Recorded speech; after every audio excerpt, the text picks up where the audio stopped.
Annie has been kicked around all her life, and from now on, she's going to start kicking back.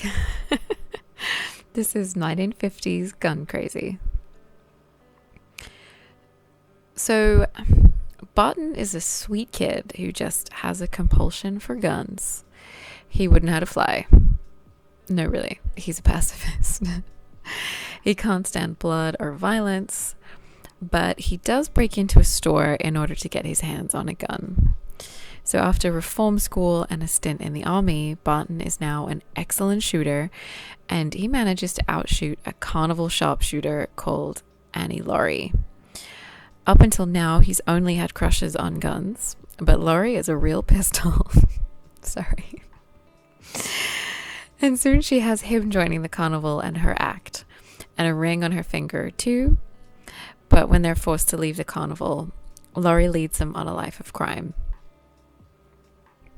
So Gun Crazy stars Peggy Cummins and John Dall as Barton and Annie.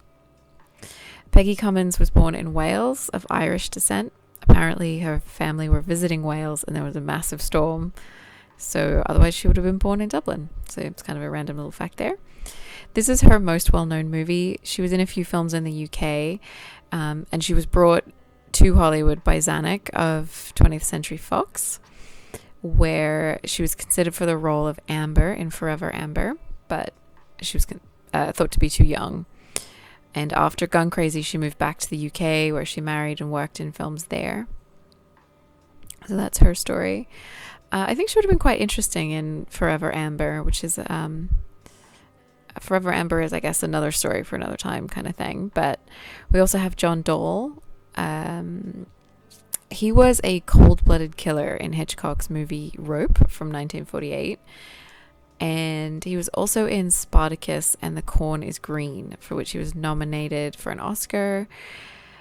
Gun Crazy is one of his most famous film roles, but he worked on the stage a lot as well. Because he was gay, the studio at the time put out the story at different points. He was romantically linked to Jane Withers, and there was a story that he'd been married sometime in the 40s to kind of throw the public off the scent that he was not straight. This film was directed by Joseph H. Lewis. So he was born in 1907 and lived until the year 2000, which is a really long life.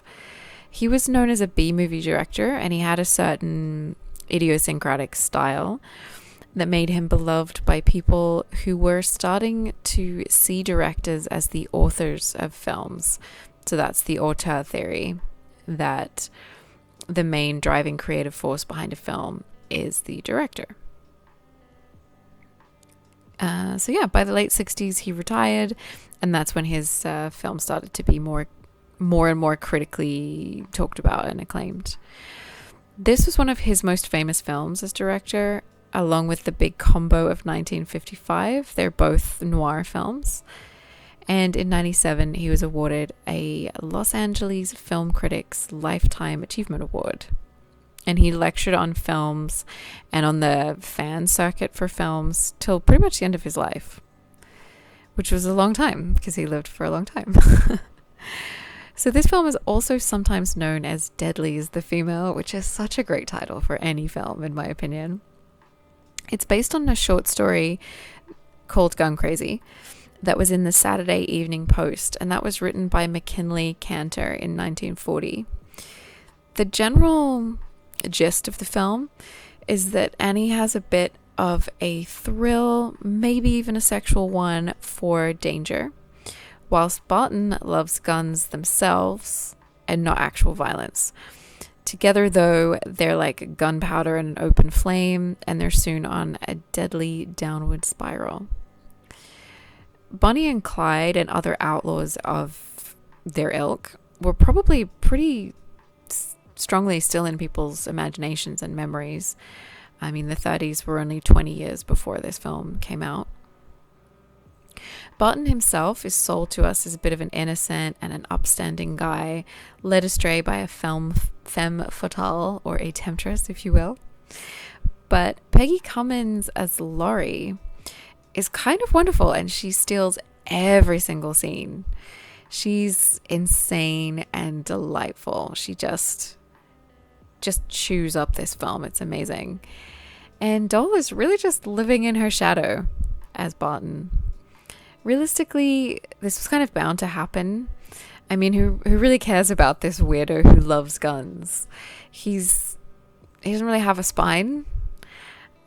He is the moral compass of the film in that sense. But I mean, who really cares? Because they're all here to see this gun crazy dame with the blonde hair.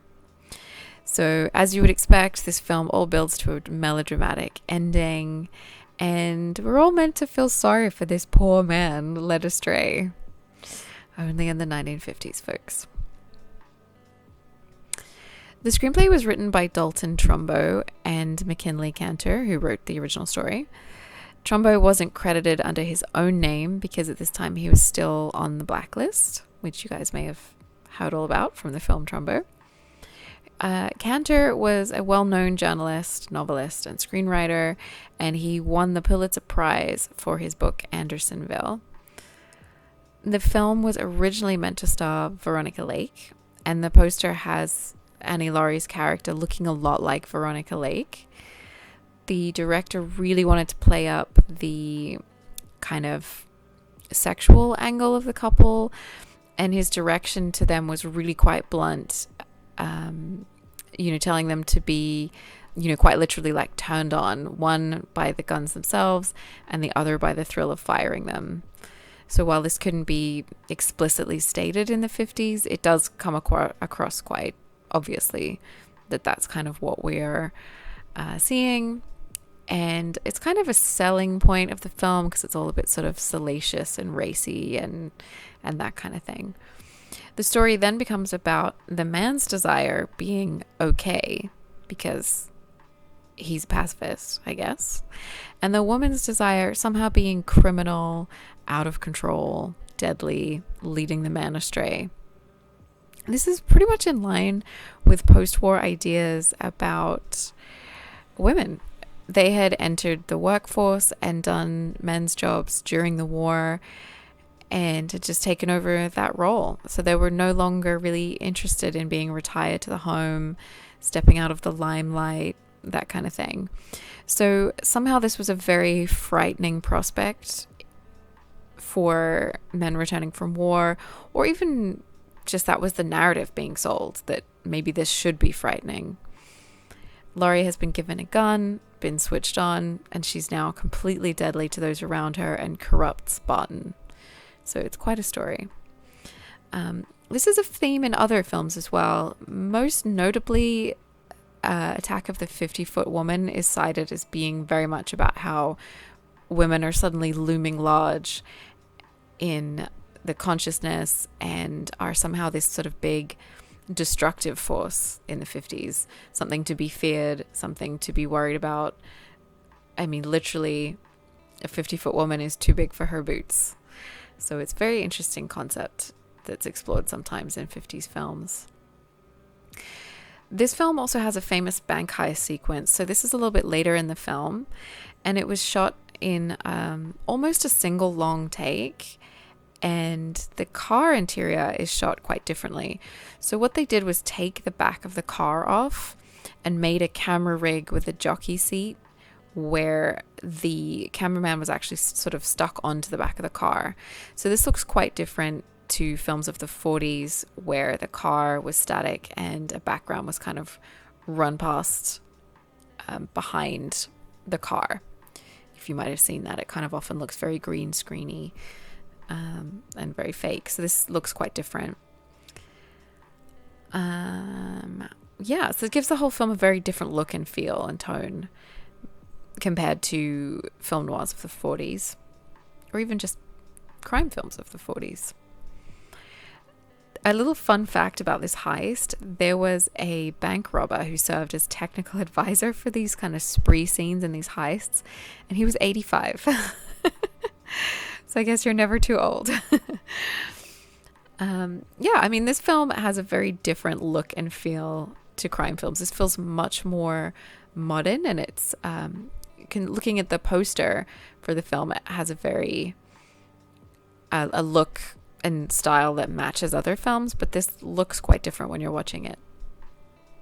This film was hugely influential on films that came later, most specifically Bonnie and Clyde, which also included a gun-crazy couple. And I mean, it's quite clear that obviously Bonnie and Clyde is based off the historical outlaw couple, but this film took a lot from them as well. Bonnie and Laurie also share a penchant for a beret and a straight skirt combination, so there's a stylistic link between the two as well. And both are about the spiral into crime of young lovers. Young lovers on a crime spree, a plotline that is perennially entertaining and popular.